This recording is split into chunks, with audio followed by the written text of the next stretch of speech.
Et début de tournage à savoir, Vlad, l'authentique vampire originel. Et salut la compagnie et bienvenue dans ce nouvel épisode d'Allez savoir, j'espère que tout va bien dans vos chaumières. Halloween approche et nous allons vous conter une histoire, à en faire pâlir les plus terribles histoires, celle de Vlad, l'homme historique qui a inspiré le terrifiant vampire Dracula. C'est Dracula le premier vampire ? Ah, j'aurais plutôt dit à Michelson moi, mais... non. Ah oui, je sais, c'est Alexander Corvinus. Ah, il va toutes nous les faire, hein. Films, séries, livres... J'en ai bien peur, hein, mais malheureusement ce sont des fictions qui n'ont rien ou peu en commun avec le conte original ou encore moins avec le personnage qui a fini par inspirer tout cela, le fameux Vlad. Halloween approche, et cette année pour cette thématique nous avons décidé d'étudier la genèse d'un personnage qui a inspiré de nombreuses histoires modernes. Il a même failli inspirer la création d'un parc d'attractions. C'est un personnage qui incarne de nombreux enfants le jour d'Halloween pour réclamer quelques bonbons, le très célèbre vampire Dracula. Avant que le générique se lance, je tiens à vous prévenir de deux choses. Premièrement, il n'y a que très peu d'images ou de représentations de l'époque, donc vous allez principalement voir la tête du présentateur. Et deuxièmement, nous avons en réalité fait deux épisodes. L'un que je mentionnerai comme étant censuré et l'autre non censuré. Si vous avez le cœur bien accroché et votre tête bien vissée sur vos épaules, et surtout si vous êtes majeur, vous retrouverez en description ou dans les fiches la version non censurée de cet épisode. Je préviens que nous avons décidé de censurer certaines parties car certaines méthodes d'exécution ou autres actes sordides de Vlad ne sont pas des plus joyeux ni des plus agréables à entendre. Mais nous voulons que tout le monde ait quand même accès à son histoire avec plus ou moins de détails sur certaines parties. Pour ceux qui partiront voir la version censurée, n'oubliez pas de revenir ici pour les pouces, partages et autres car l'autre vidéo est en non répertorié, donc cela ne servira pas à grand chose de mettre des choses sur l'autre vidéo, venez remettre les choses ici. Et merci, du coup, si vous êtes encore là, c'est que vous avez accès à la version censurée et donc plus légère, ne prévoyez pas de bassine pour vomir, profitez, enjoy, et générique.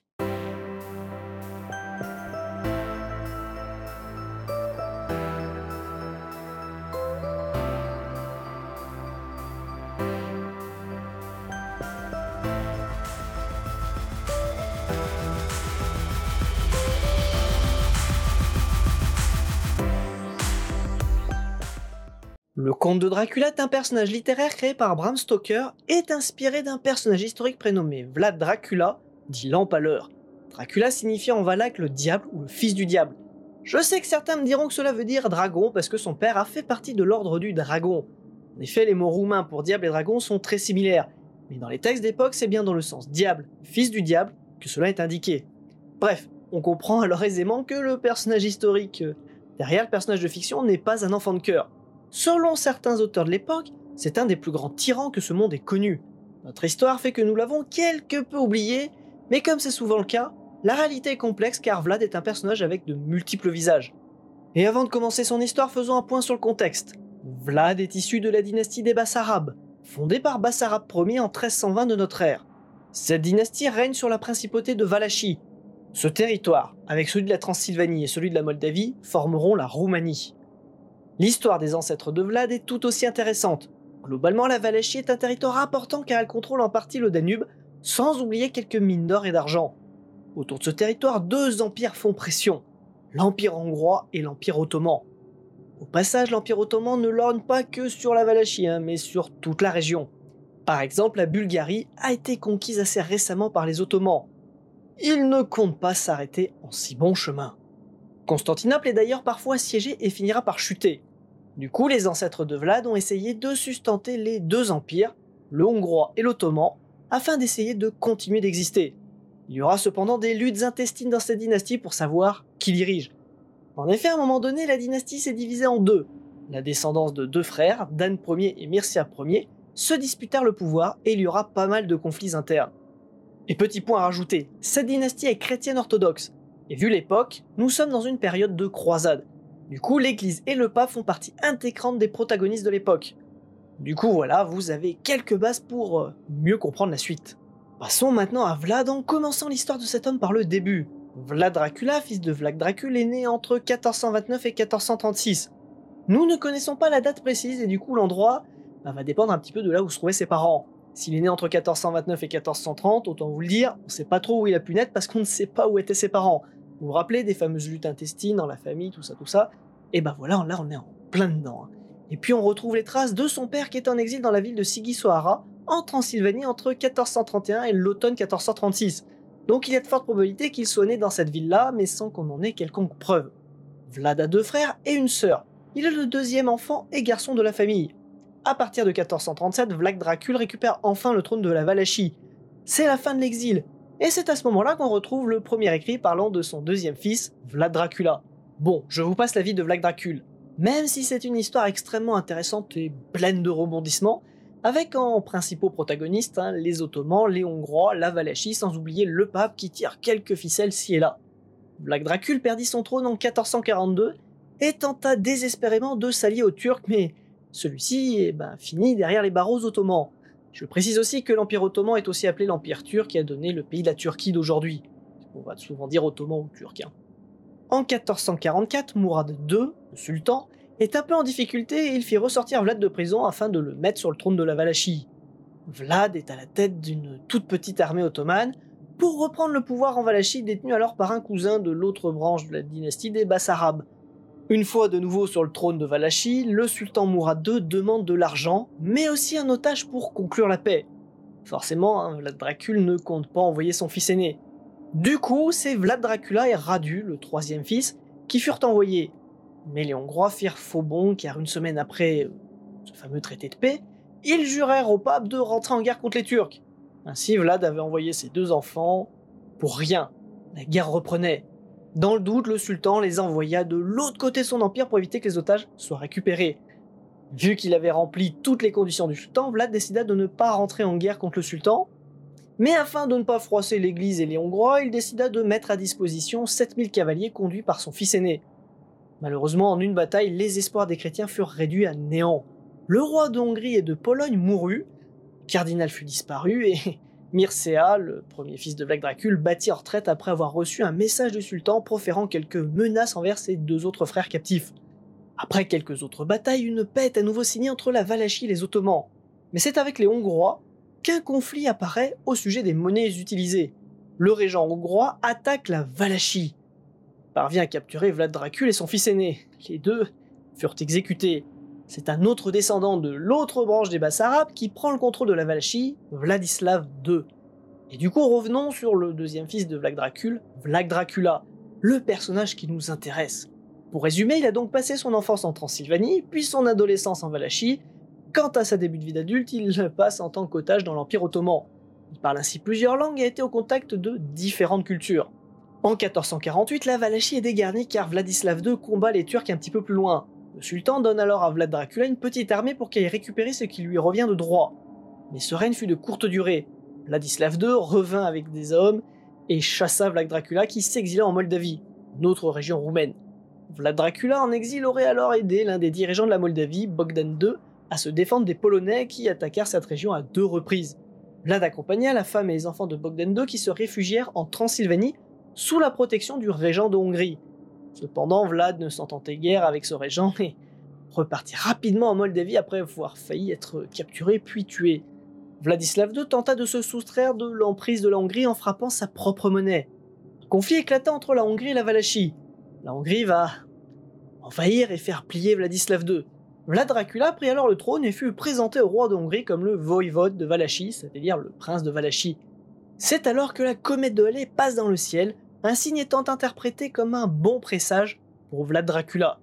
Une fois bien installé en Valachie avec Vladislav II qui est mort, le voïvode va d'abord s'attaquer à régler les différentes affaires internes au pays, comme nommer son gouvernement et régler quelques détails économiques assez importants. Après cela, place aux affaires extérieures où Vlad se met sous la protection du roi d'Hongrie afin de faire face aux Turcs sans oublier quelques accords commerciaux notamment avec la Transylvanie. Bref, il fait de la politique mais les Turcs sont à l'œuvre et Vlad n'a pas le soutien souhaité du roi hongrois ni de la Transylvanie qu'il tente de protéger. Il est contraint de céder face aux Ottomans. Il doit leur donner 10 000 ducats d'or par an et en personne. Un libre passage doit être laissé pour les armées turques afin qu'ils puissent conquérir la Transylvanie. Le prince donna l'argent, mais ne permit jamais aux armées turques de passer. Et puis d'autres événements vont venir un petit peu perturber Vlad, une sorte d'échelle d'incompréhension et de bluff à propos de Lamlas et de Fagaras. Cela va tendre les relations entre la Valachie et le roi hongrois. Des prétendants au trône de Valachie vont être mis en place dans ces deux régions. Puis Vlad va tenter de créer sa propre monnaie afin de se désolidariser de la monnaie hongroise qui était fortement dévaluée. Vladislav II et Vlad Dracul l'avaient tenté, et ça s'était plutôt mal fini pour eux. Mais Vlad Dracula n'attend pas que les Hongrois lui déclarent la guerre. Il va la faire avant et profite de cet effet de surprise. Il fait une guerre éclair pour récupérer ces deux territoires contestés par les Hongrois. Il en profite pour tuer un des prétendants à son trône, histoire d'enfoncer le clou. Cette histoire va même finir en guerre civile en Transylvanie et en Hongrie. Le clan Hunyadi va s'opposer au roi hongrois et Vlad va les soutenir, provoquant ainsi une guerre civile qui couvait depuis quelque temps. La situation va se calmer et le roi de Hongrie meurt. C'est Mathias Corvin qui monte sur le trône. Et à peine sur le trône, Mathias impose une cessation des hostilités entre les Saxons de Transylvanie et Vlad. Il accuse fermement les Saxons et leur indique que la Hongrie ne les défendra pas de Vlad s'ils continuent les hostilités. Mathias parvient au fil du temps à calmer tout le monde et s'impose. Ils font un front uni contre les Turcs. Le dirigeant de la Serbie meurt sans héritier. La Hongrie et les Ottomans sont sur le coup pour récupérer ce territoire. Les Ottomans étaient trop forts, et seule une ville fut gardée par la Hongrie, le reste devenant turc. L'armée ottomane fit même une incursion en Valachie, et pour rappel, Vlad donnait toujours de l'argent pour avoir la paix avec les Turcs. Donc cette incursion en Valachie n'était pas normale. Les Ottomans pillèrent une ville et ont fait de ses habitants des esclaves, ce qui rendit Vlad quelque peu énervé. Il dépêcha une petite armée de 5000 hommes pour combattre au petit jour les quelques 18 000 soldats turcs. Vlad emporta facilement la bataille où seulement 8000 soldats ottomans purent s'enfuir. Alors ce n'était certes qu'une grosse moitié de l'armée turque qui était présente dans la région que Vlad avait combattue, mais celle-ci se replia et cela lui permit de récupérer ses sujets. Une victoire importante et il fallait continuer le travail de Vlad pour mettre à mal les Ottomans. Mais Mathias Corvin ne suivit pas le mouvement, il fit même revenir son armée en Hongrie. Il envoya par la suite un émissaire à Vlad. L'accueil fut plutôt glacial. Vlad était maintenant seul face aux Turcs. De plus, une nouvelle guerre civile était en cours en Hongrie. Mathias n'était plus roi. Du coup, Vlad en profita pour déclarer une sorte de guerre commerciale aux Saxons de Transylvanie. Bref, l'unité contre les Turcs, c'est raté. Mathias Corvin, qui est mécontent, va donner à un prétendant de Vlad les moyens de le combattre pour la Valachie. Vlad pouvait être attaqué n'importe quand, soit par les Ottomans, soit par ce fameux prétendant au trône de la Valachie. Bref, une situation extrêmement tendue. Au sein même de son territoire, sa position se fragilise et il fallait faire quelque chose et c'est ainsi que la légende de l'Empaleur arrive enfin. Il va réunir pour le dimanche de Pâques tous les seigneurs et nobles à un banquet. Il profita de cette occasion pour empaler ses opposants. Des pamphlets allemands parlent de 500 personnes empalées. Alors les archéologues ont retrouvé et étudié la fameuse salle du banquet où il y a eu tous ces meurtres. Et c'est une cinquantaine de personnes qui pouvaient au maximum être présentes. Et sur les nobles ou autres, on a perdu la trace que de seulement 11 personnes après ce banquet. Nous sommes donc loin des 500 meurtres annoncés par les pamphlets allemands. On a même des sources venant confirmer qu'il n'y a pas eu de grande tuerie de masse ce jour-là, mais plutôt seulement quelques vieux nobles et de personnes ayant été mêlées de près ou de loin des changements de princes dans le passé en Valachie. Vlad donna à des hommes nouveaux la noblesse de ceux qu'il venait d'exterminer. Ainsi, il place des hommes fidèles à ses côtés et élimine ses opposants, une manœuvre habile pour ne pas être attaqué de l'intérieur alors que les affaires extérieures sont très tendues, mais se résolvent en partie. Le sultan est venu en personne prendre ce qui restait de la Serbie et ne viendra pas faire d'incursion en Valachie. Vlad, semble donc plutôt tranquille de ce côté-là, du côté ottoman. Et parlons du fameux prétendant au trône, Dan III, que Mathias Corvin avait armé, et celui-là attendit la fonte des neiges pour attaquer Vlad. Et Dan perdit la bataille et sa tête au passage. Les hommes du prétendant furent empalés, tout comme les femmes de ces derniers. Le roi d'Hongrie, Mathias Corvin, était donc dans un salpêtrin et mandata une délégation pour faire la paix. Vlad Dracula accueillit la délégation et fit durer les négociations durant 5 semaines afin de faire une petite guerre éclair pour récupérer le pays de Brassa. Il brûla des champs, détruisit beaucoup de choses et des empalements ont été pratiqués. Une fois cela accompli, il revint voir les négociateurs et conclut une trêve à durée indéterminée. Peu de temps après, il fit croire qu'il allait attaquer le pays de Fagaras et au dernier moment, attaque le pays de Lamlas. Petit stratagème ingénieux car personne n'était prêt en Lamlas. Devinez comment cela finit? Avec des empalements bien sûr. Et puis il incendia un peu les villages. Et c'est d'ailleurs à partir de ce jour-là que le village de Mika disparut complètement de la carte. Après Vlad s'était attaqué à des opposants à lui et non à des gens avec qui il avait réellement fait la trêve, qui finalement se transforma même en traité de paix avec la Hongrie et la Transylvanie. La Valachie était donc en paix. Passons quelques temps pour se retrouver en 1462 et la guerre couve à nouveau. Vlad se méfiait des Moldaves, mais surtout Mehmed II, le sultan ottoman, revient car il a fini de régler ses conflits en Asie mineure. Vlad a décidé de ne plus payer son tribut depuis déjà 1459. Le pape militait pour une énième croisade et Vlad Dracula attendait un signal venant de la Hongrie. D'ailleurs, Vlad était maintenant célibataire et Mathias avait récupéré officiellement la couronne de Hongrie. Quoi de mieux qu'un mariage pour une alliance durable? Mais cette alliance faisait peur à Mehmed II.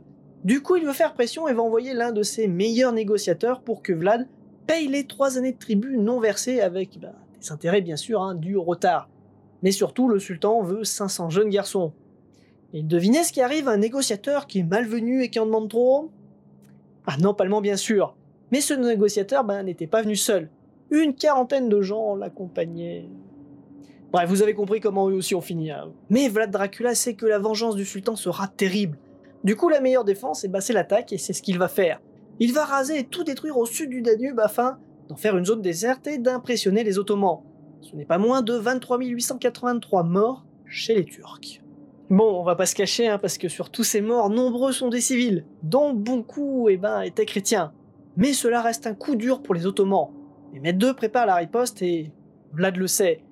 Corvin n'a pas les fonds nécessaires pour envoyer des hommes à Vlad, et du coup la Valachie est une nouvelle fois seule face aux Ottomans. Mehmed débarque avec 60 à 80 000 hommes et Vlad n'en a que 31 000. Vlad va défendre vaillamment son pays, mais les Ottomans vont quand même arriver à passer le Danube. Après 2 semaines d'écarmouche, Vlad va tenter quelque chose d'inattendu. Attaquer par surprise le camp ottoman de nuit, avec pour le but assez important de tuer le sultan.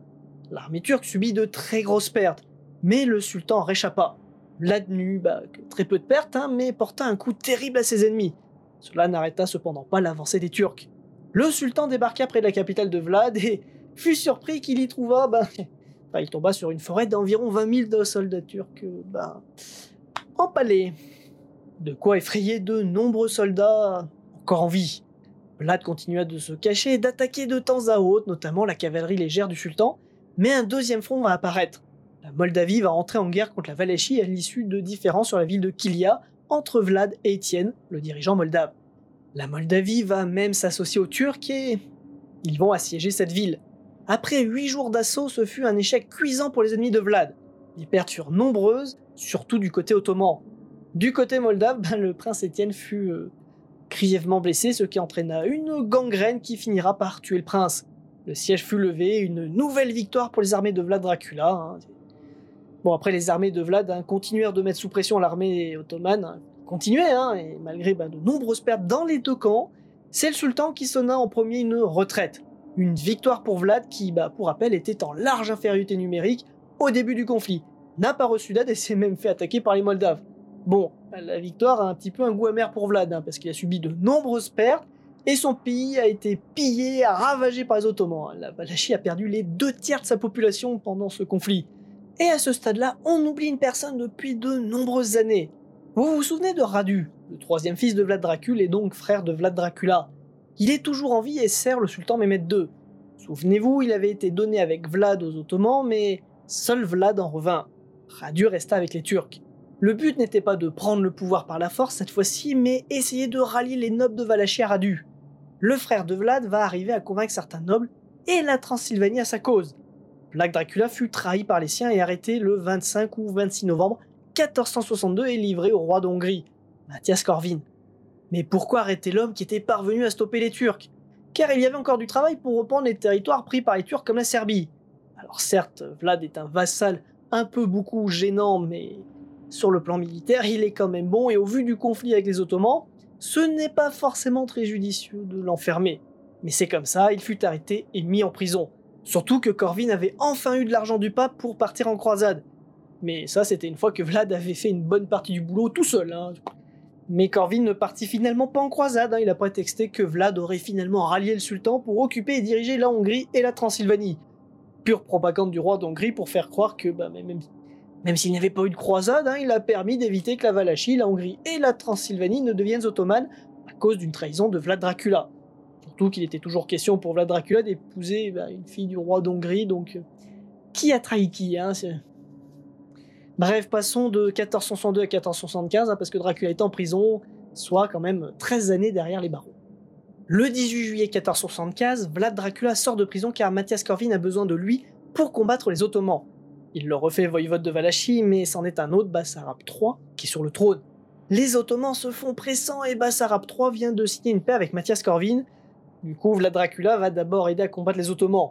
Durant cette campagne, il ira jusqu'à déguiser ses hommes en soldature pour surprendre l'ennemi. Une fois que cette campagne de guerre est terminée, il rentra en Transylvanie dans la ville de Sibiu. En 1476, Mehmed II revient à la charge en attaquant et en envahissant la Moldavie. Vlad Dracula et le dirigeant de Transylvanie arriveront trop tard. L'armée d'Étienne de Moldavie ainsi que celle de Bassarab III venu aider son voisin furent réduites à néant. Et du coup, devinez qui va revenir en Valachie ? Eh ben notre bon vieux Vlad Dracula bien évidemment. Mais ce règne fut court, car Bassarab III revient de manière assez inattendue avec une petite armée en prime. Et il écrasa littéralement l'armée de Vlad Dracula. Le voïvode de Valachie périt même au tout début de la bataille où un Turc acheté par Mehmed II s'approcha discrètement du prince et le poignarda puis le décapita. Ainsi périt Vlad III Dracula dit l'Empaleur. Alors plusieurs tombeaux sont associés ou ont été associés à Vlad Dracula, mais nous n'avons aucune preuve permettant de déterminer lequel est celui de l'Empaleur. Personne ne sait où a été inhumé le voïvode. Vlad Dracula meurt en laissant 3 garçons, dont l'un d'eux, Minéa, ainsi que sa descendance, seront plus tard voïvodes de Valachie. Il y eut de son vivant et après son décès, une sorte d'instrumentalisation de l'image de l'Empaleur, notamment de Mathias Corvin qui, pour asseoir son autorité sur le trône de Hongrie, l'a fait passer pour un tyran. Bref, déjà à l'époque, fake news et propagande étaient de rigueur.